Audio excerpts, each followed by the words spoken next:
আমাদের বাংলাদেশে আমরা বড় পীর বলতে যাকে জানি আব্দুল কাদের জিলানী রহমতুল্লাহ আলাই।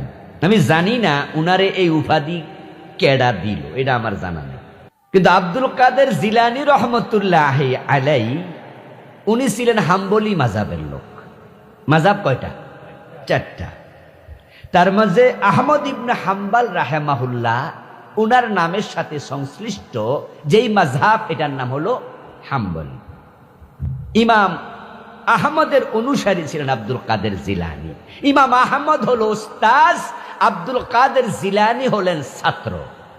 এবার বলুন তো, আব্দুল কাদের জিলানী যদি বড় পীর হয় তো আহমদ ইবনে হাম্বল রে কি লকবটা দিবেন?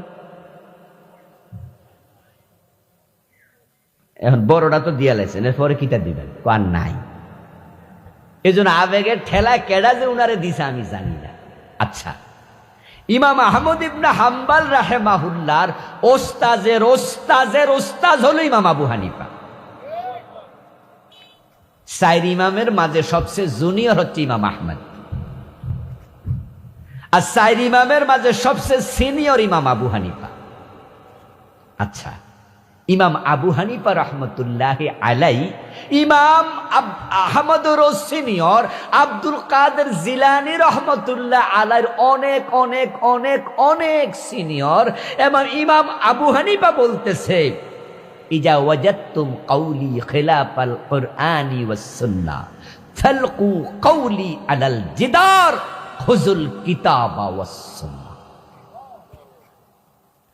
ইমাম আবু হানিফা বলেন, দুনিয়ার মানুষেরা শোনো, যখন আমি ইমাম আবু হানিফার কোনো কথা কোনো কাজ কোরআন হাদিসের উল্টা হয়ে যাবে, আমিও তো মানুষ, আমারও ভুল হতে। ইমাম আবু হানিফার কাছে কি ওহী নাজিল হতো নাকি? আবু হানিফা রাহিমাহুল্লাহ বলেন, যদি আমার কোনো কথা কোরআন হাদিসের উল্টা হয়ে যায়, আমার কথাকে তোমরা ওয়ালের মাঝে নিক্ষেপ করো। এবং আমি ইমাম আবু হানিফা বলছি, তোমরা কোরআন হাদিসটাকে গ্রহণ করো। ইমাম আবু হানিফা কেন কোরআন হাদিস গ্রহণ করতে বললেন? কারণ হচ্ছে কোরআন হাদিসের বাহিরে জান্নাতের পথ খুঁজে পাওয়া যাবে না। এটা উনি জানতেন যে জান্নাতের পথ খুঁজে পেতে হলে কোরআন হাদিসের কাছে যেতেই হবে, এর কোনো বিকল্প নাই। আজকের এই মাহফিল আমরা মানুষ আছি ধরেন 1000, কম বেশি 1000 কেন, যদি 1 কোটি মানুষ একটা কথা বলে আর সে কথাটা হাদিসের উল্টা হয়, ওই কথার দাম 1 পয়সাও। কথা বুঝেন? কোরআন এবং হাদিস এত দামি, এত ইম্পর্টেন্ট। প্রিয় নবীজি সাল্লাল্লাহু আলাইহি ওয়াসাল্লাম মক্কায় যখন তিনি জিলহজের 9 তারিখ আরাফার ময়দানে বক্তব্য দিলেন, বিদায় হজের দিন, বিদায় হজের ভাষণে প্রিয় নবী এক পর্যায়ে বললেন, হতে পারে এই দিনে এই মাঠে তোমাদের সাথে আর দেখা হবে না, আমি চলে যাব পৃথিবী থেকে, হয়তো আগামী হজের আগেই। প্রিয় নবীজি সাল্লাল্লাহু আলাইহি ওয়াসাল্লামের বিয়োগান্তের কথা সাহাবারা শুনে কাঁদতে শুরু করলেন। কেউ কেউ বদন মলিন হলো, নয়ন অশ্রুসিক্ত হলো। সাহাবাদের বেকারার হালত রাসূল দেখলেন, তারা নবীজিকে ভালোবাসতেন তাদের জীবনের চেয়েও বেশি। তাদের কান্নার হালত দেখে রাসূলুল্লাহ এবার সান্ত্বনা দিলেন, সান্ত্বনা দিয়ে বললেন, টেনশন করো না, আমি মুহাম্মদ চলে যাব, তবে 2টি জিনিস আমি তোমাদের কাছে রেখে যাব। তারাকতু ফীকুম আমরাইন, 2টি জিনিস রেখে যাব। লান তাদিল্লু মা তামাসসাকতুম বিহিমা, যতদিন সে 2টিকে আঁকড়ায়া ধরবা তোমরা পথ হারা হবে না। পথ মানি কোনটা? ওই যে আঁকা বাঁকা অনেক পথ, মাঝখানে আছে সোজা একটা পথ, ওই পথটা সোজা। এটা কিসের পথ? জান্নাতের পথ। রাসূল বলছে 2টি জিনিস রেখে যাব, ওই 2টা জিনিসকে যদি আঁকড়িয়ে ধরো ওই সোজা পথ হারা হবে না, জান্নাত পাবেই পাবে। আমি 2টি জিনিস রেখে গেলাম। 1 নাম্বার কিতাব, কোরআন, কিতাব আল্লাহ। দ্বিতীয়টা হচ্ছে সুন্নতি, আমার হাদিস। এই দুটাকে যারা আঁকড়িয়ে ধরবে তারাই জান্নাত পাবে। বিদায় হজের দিন রাসূল বললেন। প্রিয় ভাইরা, আপনাদের কাছে আমি জানতে চাই, এই বিদায় হজের ভাষণের দিন রাসূলুল্লাহর সামনে হযরত আবু বকর সিদ্দিক উপস্থিত আছেন না নাই? ওমর হাজির আছেন না নাই? তো রাসূল তো বলতে পারতেন, আমার পরে জান্নাতে যেতে হলে আবু বকরকে ধরিও। আচ্ছা আপনারা বলুন তো, আবু বকরের সে বড় কোনো পীর সাহেব দুনিয়াতে আছে? নবীদের পরে উম্মতের মাঝে যার রুল নাম্বার এক, তার নাম কি? আবু বকর সিদ্দিক রাদিয়াল্লাহু তাআলা আনহু। আফদালুন নাস বাদাল আম্বিয়া আবু বকর সিদ্দিক। আল্লাহর হাবিব বলতে পারতেন আবু বকরকে ধরিও, এরপর বলতে পারতেন আবু বকর যখন থাকবে না তোমরা ওমরকে ধরিও। ওমর তো এমন একজন মানুষ, প্রিয় নবীজি বলছেন উনার পরে যদি কেউ নবী হতো, সে নবী হতো কে? আজি বুঝিয়াছি কেন বলেছিলেন শেষ পয়গম্বর, মোর পর যদি নবী হতো কেউ, হতো সে এক ওমর। قال رسول الله صلى الله عليه وسلم لو كان بعدي نبي لكان عمر। ওই ওমর সেদিন উপস্থিত, রাসূল বলে নাই ওমরকে ধরিও, কারণ তিনি জানতেন যে আবু বকরও মানুষ, তার কাছে ওহী আসে না, তাই উনারও ভুল হতে পারে। ওমরও মানুষ, তার কাছে ওহী আসে না, তারও ভুল হতে পারে। তাই তাকে ধরলে মানুষ জান্নাতের পথ পাওয়া নিয়ে টেনশনে পড়বে, ভুল যদি হয়ে যায় বিপদ। এজন্য তিনি বলছে তোমরা আমার পরে কোরআন সুন্নাহ ধরিও, কারণ ওহীর মাঝে কোনো ভুল নাই। কোনটা জান্নাতের পথ, কোনটা জাহান্নামের পথ, এটা কোনো পীর সাহেব জানে না, কোনো আলেম ওলামা জানে না। এই জন্য জান্নাতের পথ যদি আপনিও পেতে চান, কোরআন সুন্নাহর কাছে আসতেই হবে।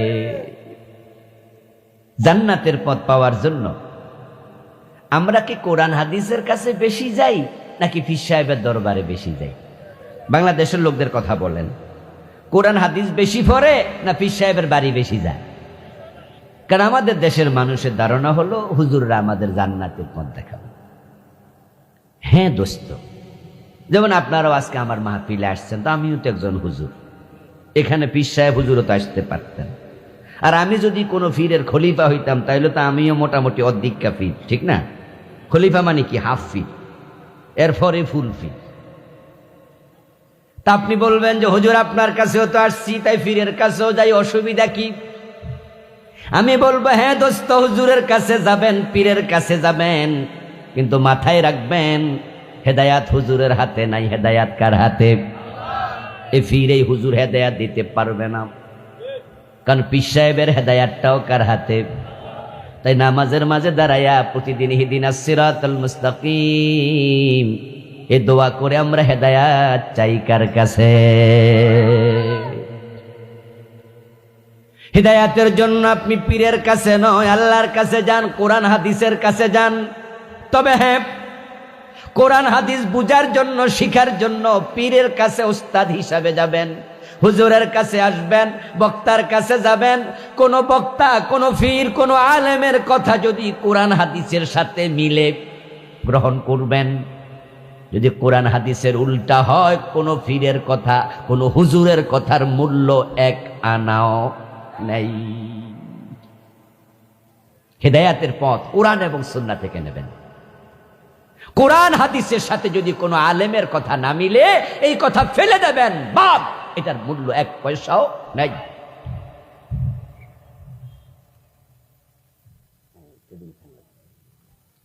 আপনাদের কাছে আমার সহজ সরল একটা প্রশ্ন, একটু জবাব দিয়েন তো। আমাদের দেশে বর্তমানে যত পীর সাহেব হুজুর আছে, তামাম দুনিয়াতে ধরেন যত পীর সাহেব হুজুররা আছেন, ইমাম আবু হানিফার চেয়ে বড় কোন পীর সাহেব বাইসা আছে? ফার্ম গেটে আমার বাসা কত বছর? প্রায় 22 বছর। আমি ফার্ম গেটে 3-4টা মার্কেট আছে, সেখানে বড় বড়, তার মাঝে একটা হলো সেজান পয়েন্ট, ঠিক তার সাথেই আরেকটা মার্কেটের নাম ফার্ম ভিউ মার্কেট। সেজান পয়েন্টে আমি যখন নামাজ পড়ি ওখানকার মসজিদে আমি পশ্চিম দিকে ফিরে পড়ি, আর স্যার পাশের মার্কেট ফার্ম ভিউতে নামাজ পড়লে আমি উত্তর দিকে ফিরে পড়ি। দুই মার্কেটের দূরত্ব 5 থেকে 7 হাত হবে। আমার মাদ্রাসাতে দুইটা অপশন, এক অংশে নামাজ যদি কখনো পড়া লাগে আমি উত্তর দিকে ফিরে পড়ি, আরেক অংশে পড়লে পশ্চিম দিকে। এর মানে 2 বিল্ডিং এ যাওয়ার পর আমার দিক ঠিক থাকে না। তখন আমি মনে মনে ভাবি কি আশ্চর্য, এক বিল্ডিং এর 2 সাইড, এই সাইডে ঠিক ওই সাইডে আমি বেঠি। এক জায়গাতে আমি 22 বছর, এই মার্কেটে ঠিক ওই মার্কেটে বেঠি। আজকে আমার বাড়ি 14 গ্রাম, আসলাম আমি নাঙ্গল করবার লালমাই নাকি ধনপুর, এখানে এসে পশ্চিম চিনি না। আসাই জাতীয় দূরে গেলে পেঁচ লাগা যায়, আমার একা না আপনাদেরও লাগে? কোন মানুষের লাগে না?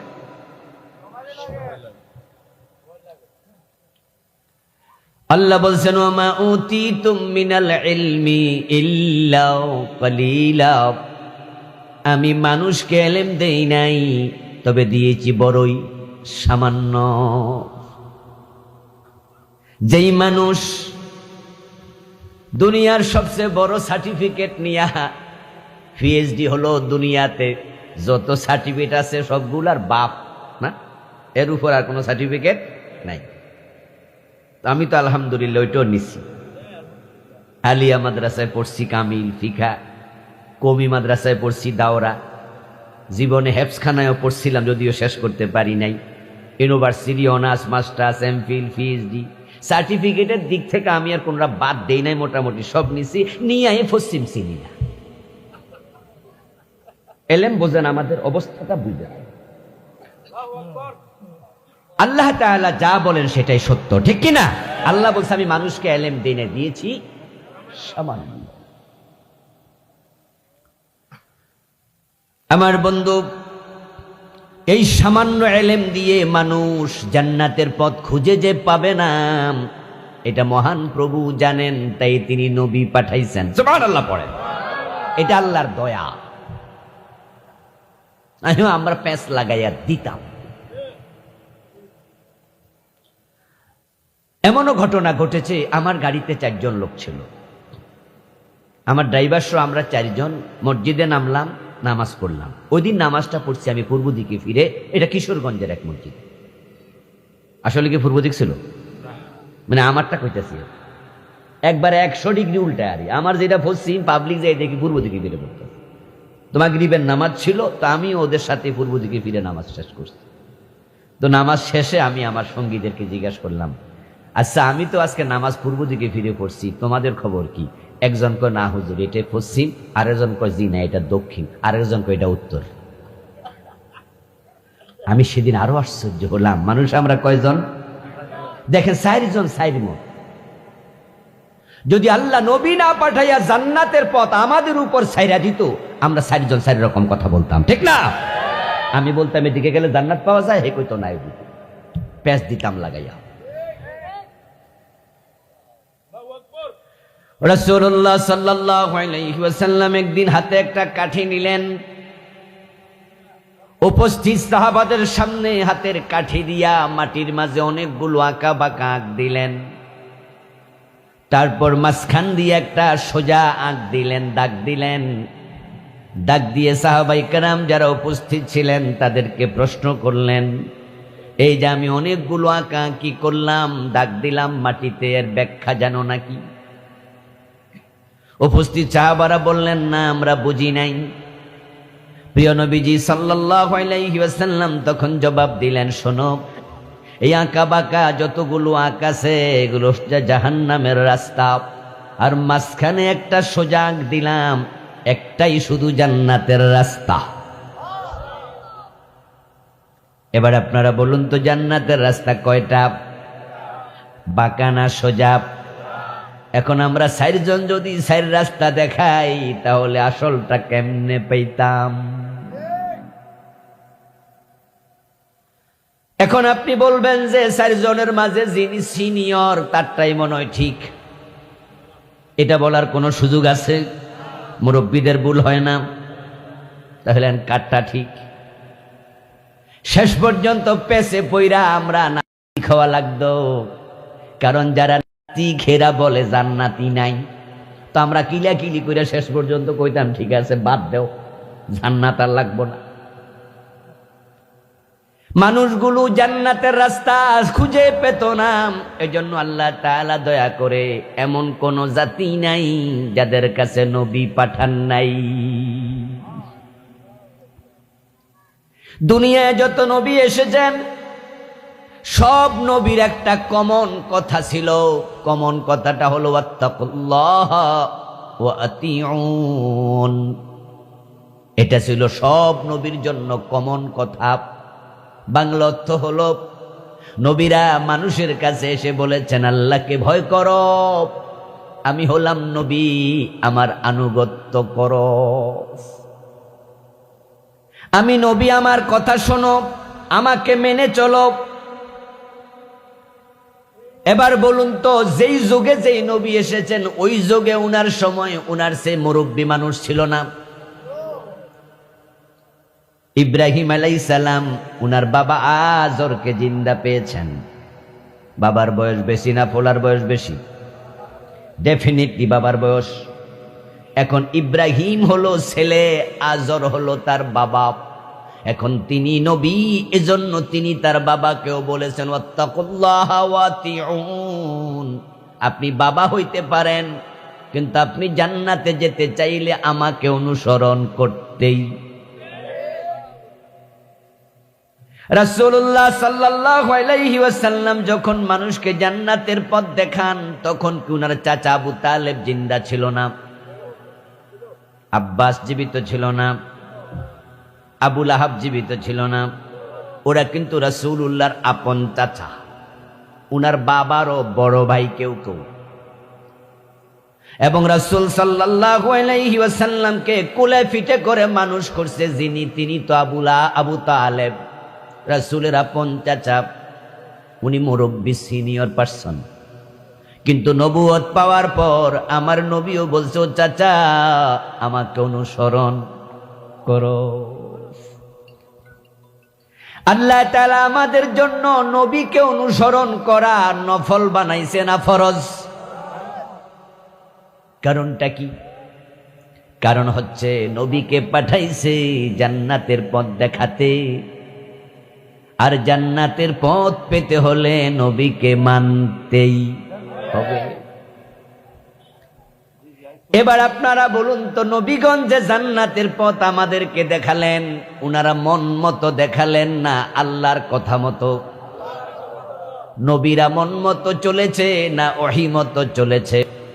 ওহী অনুসরণ করা নবীদের জন্য ছিল ফরজ। নবীও মানুষ। নবী কি মানুষ না? আবার উল্টা পাল্টা ভাবেন না তো। নবী কি জিন, ফেরেশতা? কেউ তো নবীরে মানুষ কয় না, কয় নবীরে মানুষ কয় দেব না। কিছু ভণ্ড পীর আছে, কুমিল্লা শহরেও আছে, কয় নবীরে মানুষ কইলে নাকি নবীর দাম কইবা যায়। তো কি কইতাম, জিন? কয় না। ফেরেশতা? কয় না। তো কিতা মানুষ? কয় না। তো কি? কিও না। মানে আবেগের ঠেলায় আগামাতা হারাইলা। যদি কোনো ব্যক্তি নবীকে মানুষ অস্বীকার করে, সে কোরআন অস্বীকারী হবে। নবী মানুষ, এই কথা কোরআনে আছে কিনা? কুল ইন্নামা আনা বাশারুম মিসলুকুম ইউহা ইলাইয়া। ও নবী আপনি বলে দিন, ইন্নামা আনা বাশার, আমি শুধুমাত্র তো মানুষ, মিসলুকুম তোমাদের মতো। সুবহানাল্লাহ পড়েন। কি শব্দ! আপনি বলুন আমি তোমাদের মতো মানুষ। রাসূলুল্লাহর চেহারা, নাক আসেনি, কান আসেনি, চোখ আসেনি, হাত পা আসেনি, বাবা আসেনি, মা আসেনি, তো আমাদের মতো না? এই জন্য আল্লাহ বলে, বলুন আমি তোমাদের মতো মানুষ, তবে ইউহা ইলাইয়া, আমার সম্মান অনেক বেশি, কারণ আমার কাছে ওহী আসে। সুবহানাল্লাহ।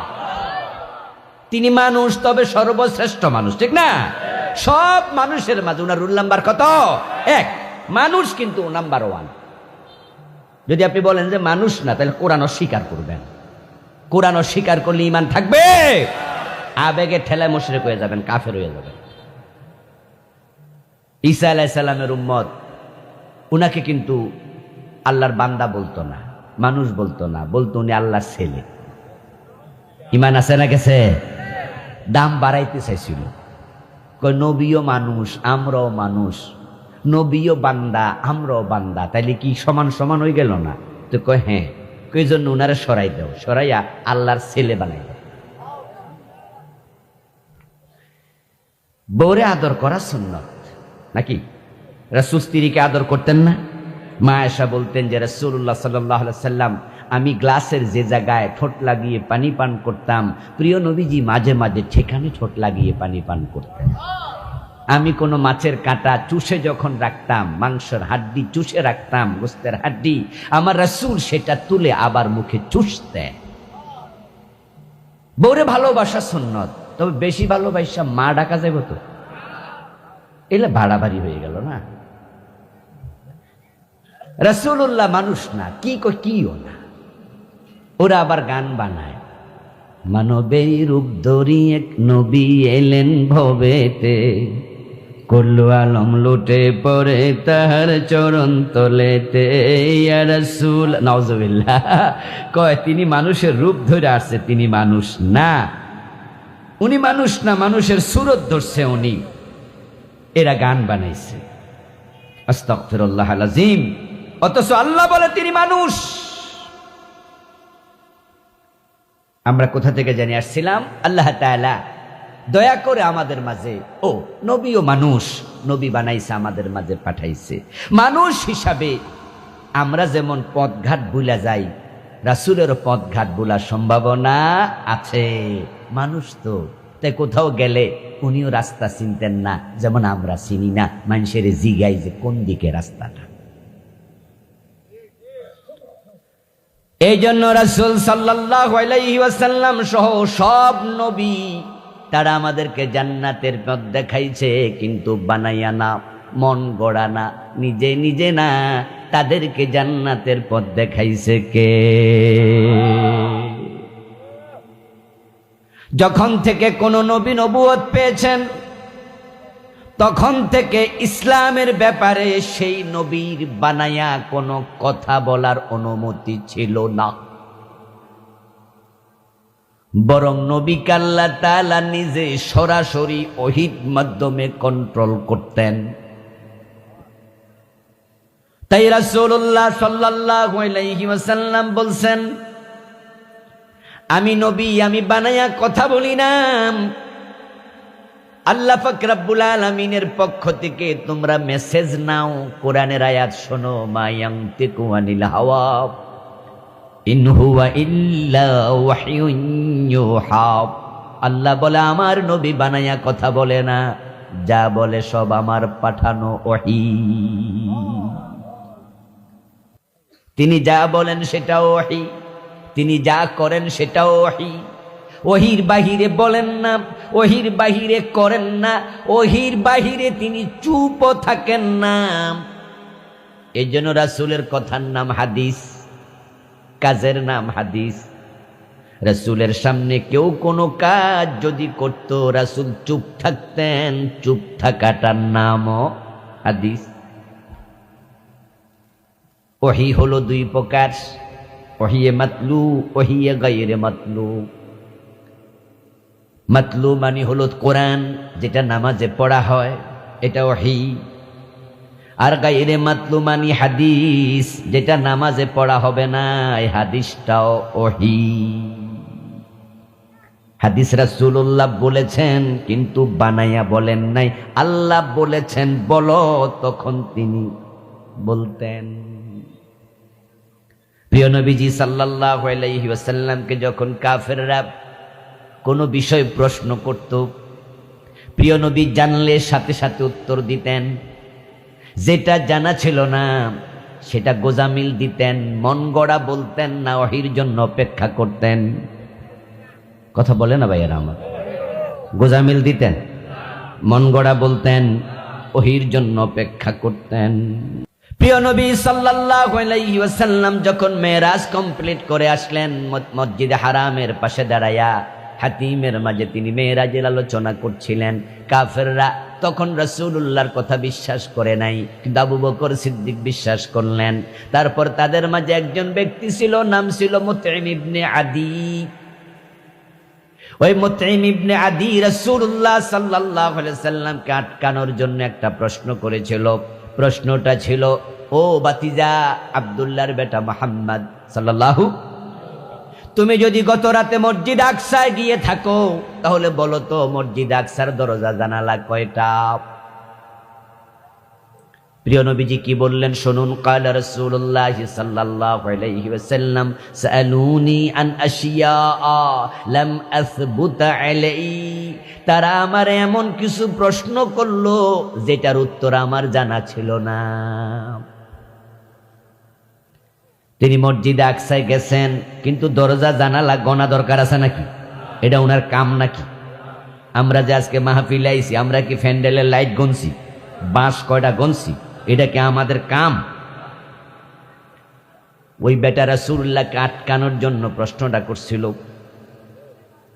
নবীজি বলেন লাম আসবুত আলাইহি, আমি এটা জানি না। ফাকুরিবতু কুরবাতান মা কুরিবতু মিসলাহু কাত্তু, এই প্রশ্ন করার পরে আমি এমন বিপদে পড়লাম, এ জাতীয় বিপদে আমি জীবনে কোনোদিন পড়ি নাই। কারণ যদি আমি উত্তর দেই জানি না, তাহলে তারা সবগুলো বলবে হাততালি দিয়া, কেমনে জানবা, তুমি তো যাও নাই। আর তারা তো এটাই শুনতে চাইছিল আমি যেন বলি জানি না। আর কেমনে বলি, আমি তো গণি নাই। মিথ্যা বলার কোনো সুযোগ আছে? গোজামিল রাসূল দেবেন নাকি? রাসূল কি বানাইয়া কথা বলার কোনো অধিকার আছে? এই জন্য প্রিয় নবীজি অপেক্ষা করছেন, দেখি আমার আল্লাহ কি বলে। ফাজাল্লাল্লাহু লিল বাইতুল মুকাদ্দাস, হঠাৎ করে আমি দেখি আমার আল্লাহ পুরা বাইতুল মুকাদ্দাস আমার সামনে হাজির করে দিয়েছেন। ফাতাফাকতু আখবিরুহুম আন আয়াতিহি ওয়া নানদুরু ইলাইহি, তখন আমি চোখে তাকায়া তাকায়া দেখে দেখে তাদের প্রশ্নের উত্তর দিতে শুরু করেছি। এবার আপনাদের কাছে জানবো নবীদেরকে নিয়ন্ত্রণ করতেন কে? তাই জান্নাতের পথ নবীরা আমাদের দেখাইছে, আর নবীদেরকে দেখাইছেন কে? তাই তো কোরআনে আল্লাহ বলেন মান ইউতিউর রাসূল ফাকাদ আতা আল্লাহ, যে রাসূলকে অনুসরণ করলো সে যেন স্বয়ং আল্লাহকে অনুসরণ করলো। এখন জান্নাতের পথ পেতে হলে রাসূলের কাছে, আল্লাহর কোরআনের কাছে আসা দরকার আছে না নাই? নবী রাসূলরা জান্নাতের পথ দেখাইছে। নবী রাসূল ছাড়া জান্নাতের পথ কোনটাই তা কেউ জানে না।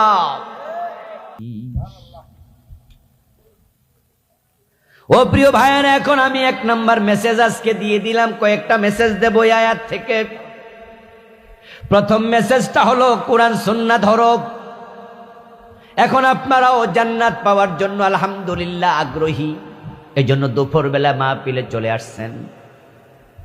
আমার দোস্তরা কান খুলে শুনুন, শুধু কোরআন হাদিস না ধরার কারণে বাংলাদেশের কত নামাজি জাহান্নামের পথে ঢুকে গেছে। যেই সমস্ত লোকেরা ভণ্ড পীরের দরবারে মুরিদ, তাদের মাঝে নামাজি আছে না নাই?